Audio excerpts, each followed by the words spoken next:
Hello, this is Brian Rowe with Mythic MTG Tech doing a top 10 list for the upcoming Core Set 2015. This is done about a week before the pre-release, so we haven't got a chance to play these cards yet. I would love to hear your feedback. Also on number 120, I'm running a contest, so if you think I'm wrong, head over to 120 and tell me where I'm wrong, and if you are right on whatever cards are going to increase the most in value, you could win some packs. Before I end on the really positive that is this set, I want to talk about the Painlands. What are you thinking, Wizards? Why did you put these back in? Nobody likes the Painlands. Yes, we'll play with the Painlands because we need land in a deck. The design on these just hurts every time you have to tap them. No one likes these lands. Please stop printing these lands and give us the fetch lands. I'm looking towards the next sets coming out, and I hope to see some fetch lands because that's what's going to make Modern accessible, not more pain lands. Super happy with the other reprints in here, though. Chord of Calling, incredible card. $35, $40 card a few days ago. Now you can pre-order it for $10 to $12. Pick it up. This is a very powerful card. It will see a little bit of play in Standard and a lot of play for years to come in Modern. Tomb of Yawgmoth, wonderful casual card, slightly playable card, also in competitive.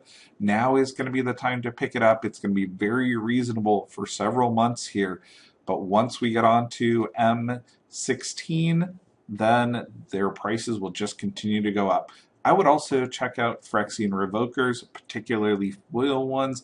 Very, very powerful, useful card.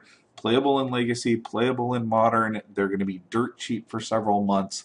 Thank you, Wizards, for doing some wonderful reprints between Tomb of Yawgmoth, Calling Chord, and Phyrexian Revoker. Let's move on to the new cards. There are so many new cards in this set. I remember when core sets used to be boring reprints and usually even lower powered cards nobody wanted. They have changed that significantly. They've pulled out all the stops with M15 and have put a lot of amazing cards in. I mean, this is just the honorable mentions. Avacyn looks to be a solid card without a deck. If it can find a deck, it may be very powerful. Jace, another Jace, a cool looking Jace. Unfortunately, without an amazing reanimator strategy, looks to be the weakest Jace yet. If we see some great reanimator cards, though, in the next block, I would watch him very closely. Return to the Ranks, interesting card. I like it. Convoke is a very powerful ability. I would watch it closely. Genesis Hydra, a lot of people are really hyped about. In my playtesting with it so far, it's been underperforming. It just needs the right deck, though. Wastenot is the one I'm probably going to get the most flack that it didn't make my top 10. It's the community designed card. Cards like Crucible of Worlds have been extremely popular. What I don't like about this card, though, is it doesn't have an immediate impact on the board. In a Smallpox deck on turn 2, I want to cast Smallpox. In a Pox deck in Legacy, I don't have time for something that doesn't affect the board. It might be playable in Standard. We got to watch the next block. I definitely keep my eye on it, but it is not yet amazing.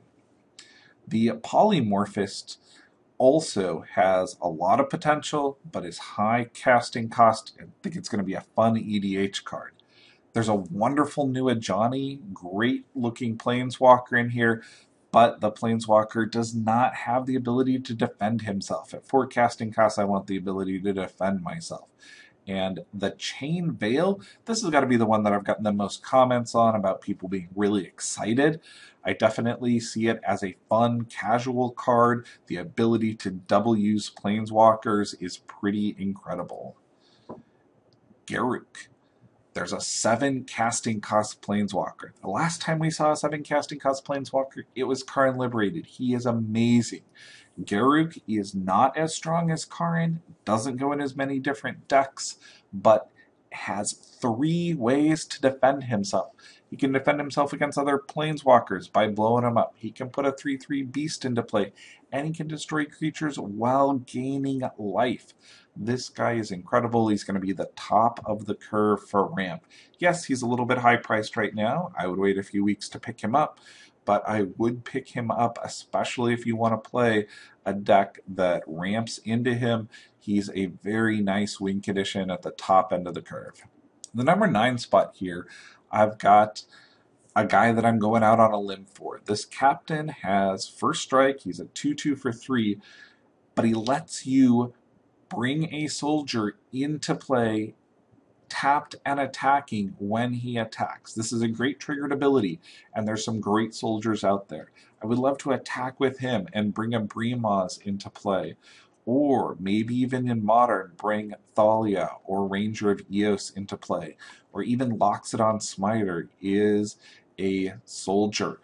Watch this guy. If we see a 5 or 6 casting cost soldier in one of the next 2 or 3 sets, he could go through the roof. Looks like a solid addition to aggro decks currently with a lot of potential. Number 8 spot here, I've got Nissa. Nissa has been compared a lot to Koth. I don't get the comparison. Nissa is much better than Koth.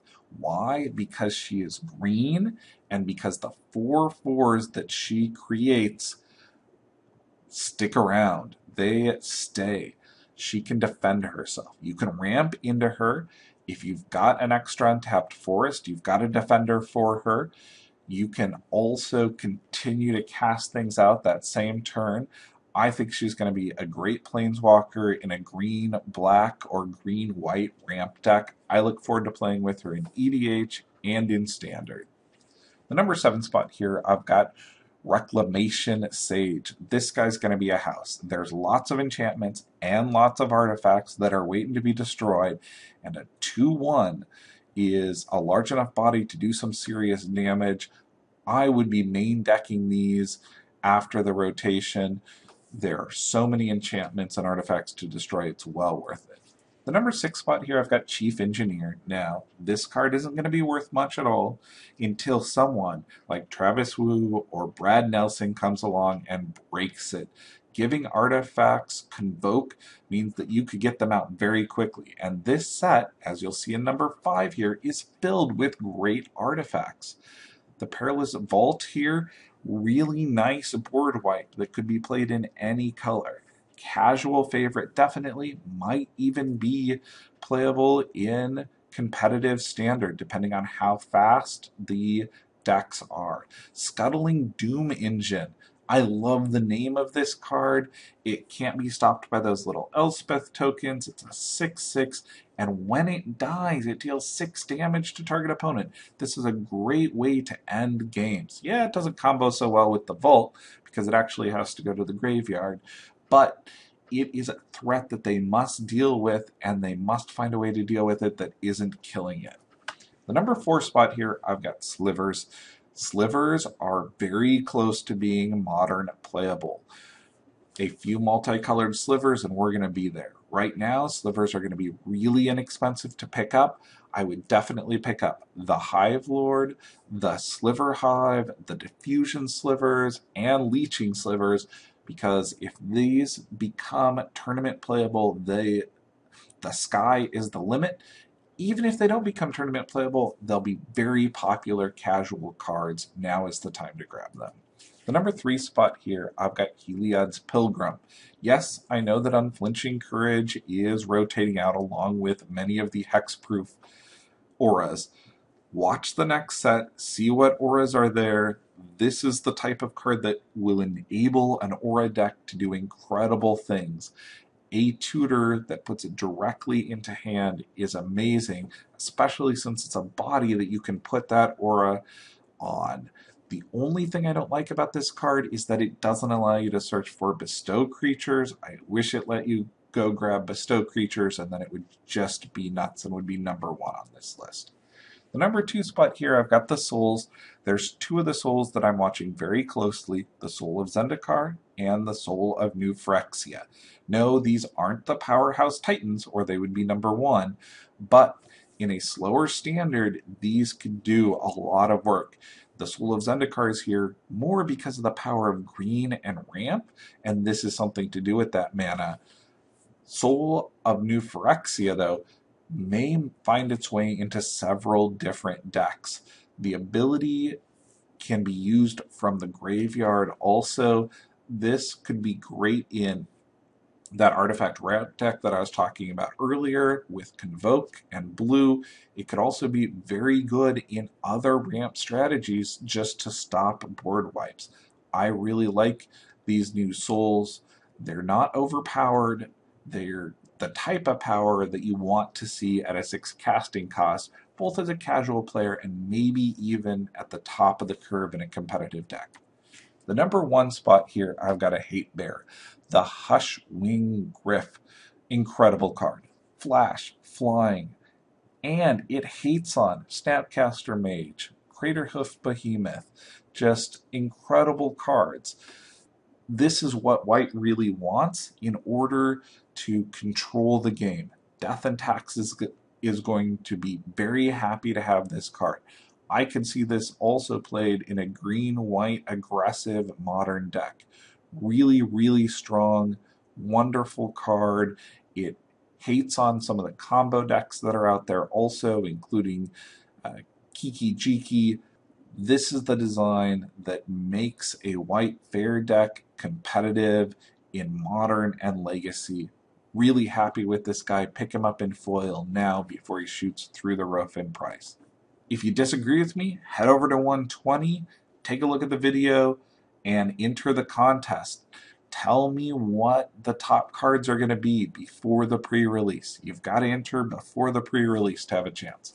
Thanks. This has been Brian Rowe with Mythic MTG Tech, looking at the top 10 cards for the new Core Set 2013.